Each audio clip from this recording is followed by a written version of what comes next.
And one thing I forgot to point out last week is that it's a good thing to remember is that we didn't see Jesus sending out his disciples until he thought they were ready to go, right? And as we were reading last week, we saw a bunch of little instructions that he gave them. And then at the end, there in Matthew chapter 11 and verse 1, it says, then he sent them off to go preach. And it also says that here in Mark chapter 6 and verse 12.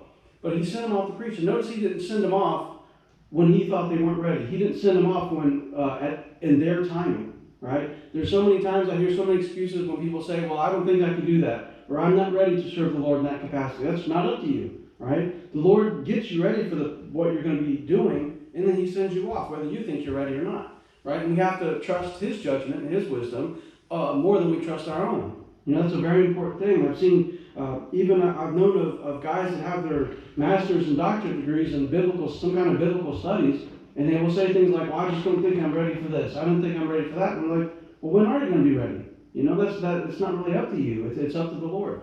And whenever he tells you to go, then, man, take off. Let him. He's the one steering the boat anyway. So let's look here at Matthew chapter 6 and verse 12. This is kind of picking up where we left off, if you will, in our overall story. Mark chapter 6. I'm sorry, Mark 6, verse 12.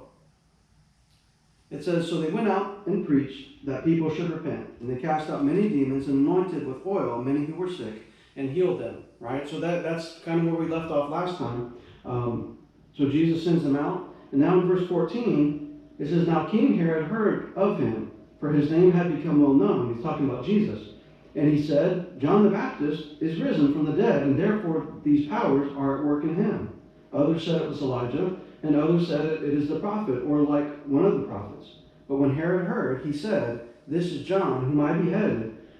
He has been raised from the dead. Now, who he's talking about here, he's hearing about all the things that Jesus is doing. He's hearing about all the miracles. He's hearing about this man that has disciples. He's sending them out. John the Baptist did pretty much the same thing. John performed a few miracles, and he also was sending his disciples out to preach pretty much the same message.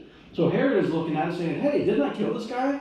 Isn't this the guy that I killed, had beheaded, at a party just, a little while ago? How are we hearing about this person again? So Herod is convinced that John the Baptist is risen from the dead. Now Herod's a little crazy. Herod's not this whole family of the Herods, they're kind of crazy, right? I'm gonna read a little bit about him here in a minute. But Herod had John the Baptist killed, right?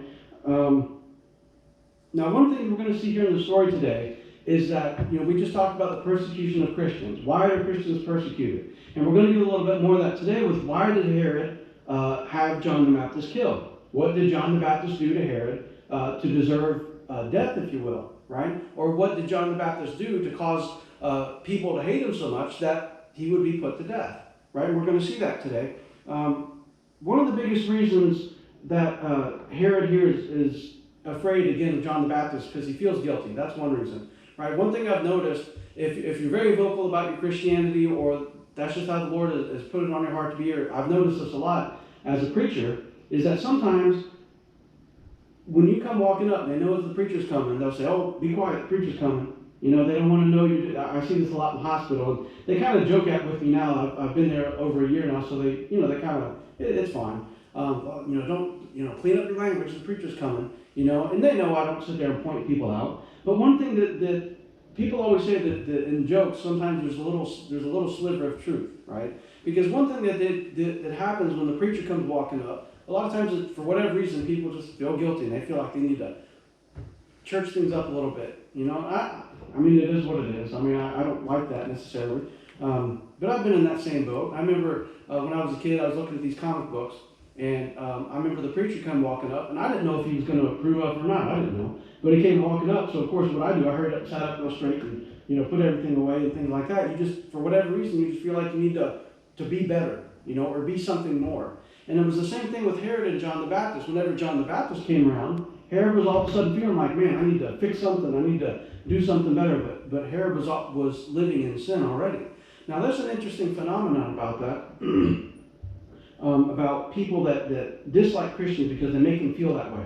We talked about Christianity and the persecution a couple weeks ago. When Jesus said, don't be surprised, basically said, don't be surprised if they hate you because they hated me, And what did Jesus do to deserve all the hate? Nothing really. He wasn't committing crimes or anything like that. What was he doing? He was just kind of pointing out the wrong thing that they're doing. He said, hey, you need to get right. And people hate that. People hate it. They don't want to know that they're doing wrong, right? There's a clinical psychologist named Jordan Peterson. He wrote about this. And he writes about it from a psychological standpoint, but he also uses sometimes biblical precepts in there. And he writes out that deep down, people despise themselves. People hate themselves, deep down. And he said he doesn't, and it's even worse when there's somebody around that kind of points that out or makes them recognize the fact that there's things about them that they hate. So then the person that points it out, they end up hating them also, or hating them even more, because they like to take that side of themselves and hide it. They don't want to know about it. They try to hide it away. And it's interesting because he uses two things. He uses prescriptions. He said, as a clinical psychologist, he said, if you look at studies, when people have like heart transplants or kidney transplants or even major surgeries, they said one of the biggest things that doctors have a hard time doing in keeping the person well is making sure that they take their medicine. And that's an interesting thing. So one of the biggest reasons that people will get sick after they've had a big sickness, or they'll relapse, or one of the other reasons that they'll get sick or their body will reject certain organs is because they're not taking their prescriptions like they should.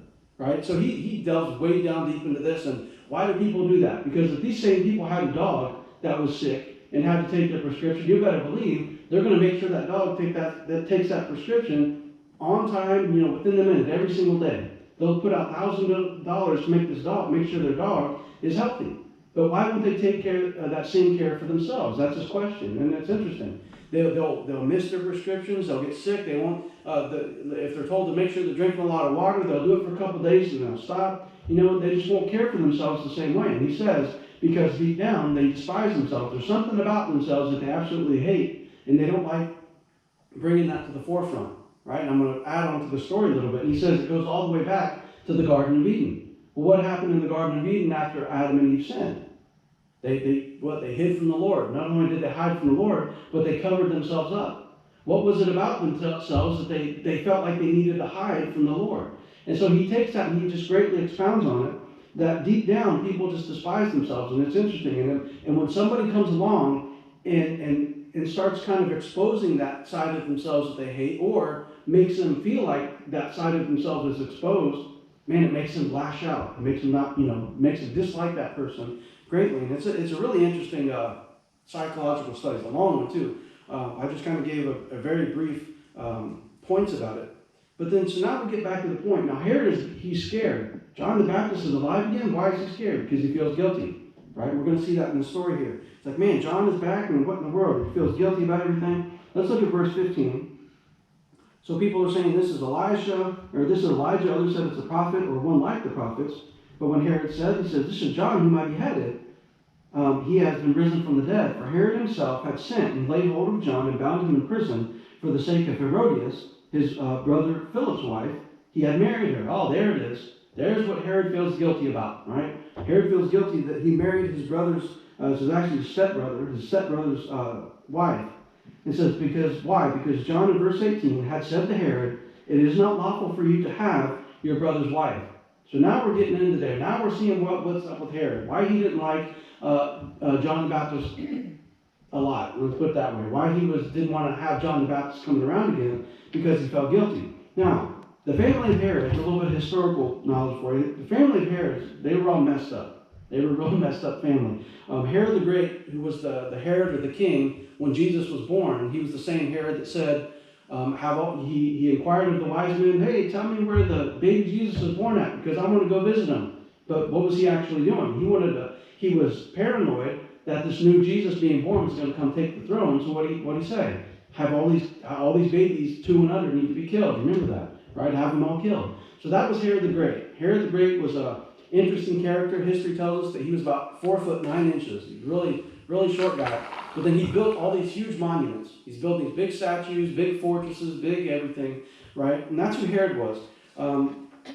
There was a saying about Herod's family that would say that it's safer to be Herod's pig than to be in his family. Because he would get so paranoid, he killed his first 2 wives. He killed a lot of his first children because he thought that they were plotting against him. So he started killing them off. And then eventually, he did have two sons that did live, Herod Philip, which we read about here, and then Herod Antipas, which is the other Herod. We're seeing two Herods here. It says Herod himself, he's reigning in Galilee. This Herod we're reading about here, but this Herod here stole his brother Philip's wife, right? So these are the two sons. They're stepbrothers, sons from different women but the same father. So kind of a messed up family. Herod Antipas, he ruled over the area where Herod the Great was, Herod the Great. One day he was visiting his brother Philip, and then he saw Philip's wife, and he says, man, I'm going to fall in love with her. I'm going to convince her to come back to Galilee with me. And then other things kind of messed up is that Philip's wife at the time, that was also his niece, right? So it's a big, weird mess. So Herod Antipas says he takes his wife, his brother's wife, and then John, of course, found out about it, John the Baptist, and then he said, hey, you shouldn't be doing that. That's not lawful. So guess what that did? That pointed out Herod's sin to everybody. Not only to everybody, but also Herodias, the woman that went with Herod Antipas, right? So she feels embarrassed too. Now, what does the Bible say? And I'm paraphrasing, but you got to be careful when you make a woman mad, right? What is it exactly? I'm even scared to quote this because I don't even think about it. But what is it like? There's even a saying out there that hell hath no fury like a woman scorned or something like that. Right? All right, I say that jokingly because anyway, not joking. You don't want to make women mad sometimes. But anyway, we see that here with Herodias. Man, she gets angry at John. She's mad. Well, she tried to get Herod to kill John the Baptist before, but Herod said, no. Why am I going to do it? Just because you don't like him, I'm not going to have him killed. He's got lots of followers. I don't want to have him killed. So then she starts to scheme, and we're going to read about that here real quick. She starts to scheme against John. Just because she doesn't get her way the first time doesn't mean she can't get her way the second time. Right? So let's read about this. And it's a messed up family. So we left off in verse 18. John said, it's not lawful for you to have your brother's wife. Therefore Herodias held it against John and wanted to kill him, but she could not. For Herod feared John, knowing that he was a just and holy man, and he protected him. And when he heard him, he did many things and heard him gladly. So here it even tells us that before all this went down, Herod Antipas didn't mind listening to John. He actually kind of liked John the Baptist. He liked listening to him, so he kind of protected him also at the same time. Then verse 21 says, then an opportune day came when Herod on his birthday gave a feast for his nobles. So he's got Herod's there with his nobles. It says, high officers and chief men of Galilee. And when Herodias, his daughter herself, came in and danced and pleased Herod and those who sat with him, the king said to the girl, ask me whatever you want, and I will give it to you. And another dangerous thing. The Bible says a man that can't control his emotions. It says it in Proverbs 22, I think, or Proverbs 25. The Bible warns us that a man that does not have control over his emotions and desires is like a city without walls. It can be just pushed all over the place. It's going to go back and forth. Doesn't matter. That's why it's so important for men to be able to control their emotions and their desires, right? So Herod, this girl, her name was Salome. She danced for Herod and his buddies there on his birthday. And he said it was such a dance that he said, I will give you anything. Now, women, you have to tell Nick this. Nick should probably already know this. Women can get to a guy in a very powerful way, right? Just like we see here. Solomon, she affects Herod in such a way that he says, I will even give you half the kingdom to this teenage girl. I mean, imagine that. I don't know what kind of dance it was, but either way, it affected Herod in a manner that was so powerful, right? That he just said, I will give you half my kingdom away. Ask me anything. Up to that. Anything of giving half my kingdom away or less, I will give it to you. And that's a crazy thing to think about. But men, got to be careful. Got to be careful. Me and Angela, we made this. We said this even before even when I was still being an assistant pastor in different places. I don't counsel with women by myself. I never will, ever. If it ever happens, and I'm listening here at church, someone shows up, I'm going to walk outside, call somebody up, get down here. I won't come back into the church because too many things can happen. Not only too many things can happen, but accusations get thrown. It's better just to be wise and protect yourself. Right? I've learned this in the military as a drill sergeant. You don't ever do things alone as a male drill sergeant with a female. Never by yourself, because it's just there's too much of a risk. Too much of a risk. You don't want the wrong person seeing it, the wrong person saying stuff, all these things. Anyway, so you just got to be very careful. But anyway, because that kind of thing is powerful. So Herod doesn't have control over his emotions. He tells this girl, I'll give you whatever you want. He says, in verse 23, he swore to her, whatever you ask me, I will give to you up to half my kingdom. So she went out and said to her mother, what should I ask? Well, she doesn't even care of anything. She says, hey, Mom, what should I ask of Herod? And she said, and Herodias said, the head of John the Baptist. So man, Herodias finally gets her vengeance on John the Baptist, doesn't she? She hates him. She wanted him killed before. Herod wouldn't relent, but now she's got an opportunity. I want the head of John the Baptist. Verse 25, immediately she came in with haste to the king and asked, saying, I want you to give me at once the head of John the Baptist on a platter. And the king was exceeding sorry, yet, because of the oaths and because of those who sat with him, he did not want to refuse her. Right? Herod's pride didn't got in the way of him doing the right thing. Right? He made a stupid oath. One, he shouldn't have ever promised that to begin with. But then two, even though he liked John the Baptist, right? Yeah, it made him feel guilty, but he didn't want to look bad in front of his buddies, and he didn't want to give up on a promise. Right? His pride got in the way. His pride was more important to him than the life of a believer. Right? Keep that in mind. Keep that in mind. We were just talking about persecution, and recently. Don't be surprised when people hate you. There's a lot of things more important to unbelievers than the life of Christians. And in countries where there's not many churches, it's very evident. Very evident. You can read about it. It's easy to research those kinds of things. So Herod felt guilty, or he felt sorry. He didn't want to refuse her. It says, verse 27, immediately the king sent an executioner and commanded his head be brought, and he went and beheaded him in prison, and brought his head on a platter, and gave it to the girl, and the girl gave it to his mother. Now, and that seems pretty barbaric, right? But even today, if you go to countries where Christianity is not very woven in, if you will, to the culture and society, these kind of things are normal. Like I was telling you all a couple weeks ago in Saudi Arabia, even today, you can read about people getting thrown off of buildings because they're either becoming Christians, or they got caught preaching, or they got caught telling people about Christ. How would you feel? I read a story recently about a Christian in Saudi Arabia, and he felt the Lord wanted him to start telling people about Christ. But what was crazy about that is any person that he went up to and talked to about Christ, that person could turn him in, and he could be done for. Didn't matter, but that's what he would do. He would walk around, he'd pray, and he said, when the Lord would tell me to talk to that person, I'd go talk to that person. Imagine that fear of knowing that the next person you talk to about the Lord, or even kind of give a hint that you're a Christian to,